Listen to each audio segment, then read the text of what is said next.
நடவடிக்கைகள் தமிழ்நாட்டில் ஜல்லிக்கட்டுகள் நடத்தப்பட வேண்டும். ஆண்டாண்டு காலமாக நம்முடைய பாரம்பரிய தமிழர்கள் கலாச்சார ரீதியிலே இருக்கின்றவர்கள் ஒன்றுபட்ட அந்த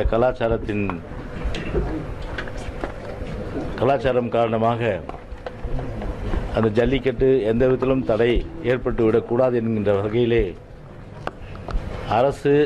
அம்மாவுடைய அரசு எடுத்த நடவடிக்கைகள் எல்லாம் போராட்டக்குழு 10 பேரிடம் இங்கே வரவழைக்கப்பட்டு அரசின் உத்தரவின் பேரிலே அவர்களிடம் அம்மா எடுத்த அரசின் நடவடிக்கைகள் எல்லாம் எடுத்து சொல்லப்பட்டது. அவர்களும் அது குறித்து அம்மாவுடைய அரசு எடுத்த நடவடிக்கை குறித்து திருப்தி தெரிவித்தார்கள்.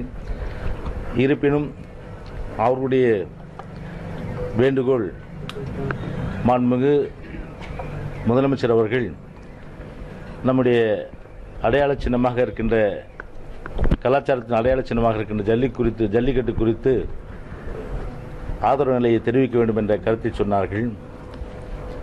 அரசு அது குறித்து நல்ல முடிவினை அறிவிக்கும் என்பதை இத்தருணத்தில் நான் தெரிவித்துக் கொள்கின்றேன். குறிப்பாக 2-3 விஷயங்கள் நம்முடைய போராட்டக் குழு தெரிவித்தார்கள்.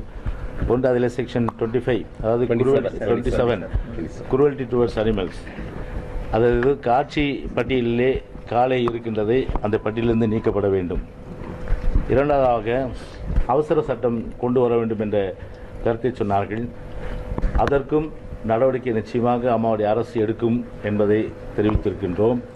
அது மட்டும் இல்லாமல் நம்முடைய பாராளுமன்ற உறுப்பினர்களை கொண்டு 50 உறுப்பினர்கள் இருக்கின்றார்கள். அவர்களை கொண்டு வருகின்ற 29ஆம் தேதி அன்று பாராளுமன்றம் கூடுகின்ற நேரத்திலே முழுமையான அளவிற்கு தேவையான அழுத்தம் வலியுறுத்தல் அத்தனையுமே நிச்சயமாக கொடுக்கப்படும் என்பதை இத்தருணத்தில் தெரிவித்து, அதோடு மட்டுமில்லாமல் இந்தியாவினுடைய குடியரசுத் தலைவர், அதாவது ஜனாதிபதி கூட சந்தித்து அவசர சட்டம் கொண்டு வருவதற்கு வேண்டிய அத்தனை நடவடிக்கைகளையும் நிச்சயமாக அரசு எடுக்கும் என்கின்ற அந்த உறுதியை மாண்புமிகு நம்முடைய அரசின் சார்பிலே அந்த கருத்து தெரிவிக்கப்பட்டது. அவர்களும் அதை ஏற்றுக்கொண்டார்கள் என்பதை தெரிவித்து, மற்ற விஷயங்களை நம்முடைய பள்ளி கல்வித்துறை அமைச்சர் அவர்கள் இப்பொழுது எடுத்துரைப்பார்கள். எங்களுக்கு அவங்க உணர்வுகளை பொறுத்த வரைக்கும் அவர்களுடைய அதே உணர்வுகள் எங்களுக்கு இருக்கு. கண்டிப்பாக ஜல்லிக்கட்டு தமிழகத்தில் நடத்துவதற்காக அடுத்த 9 நாட்களில், குறிப்பாக பாராளுமன்றம் துவங்குவதற்கு இந்த 9 நாட்கள் இருக்கு. இந்த 9 நாட்களுக்குள்ள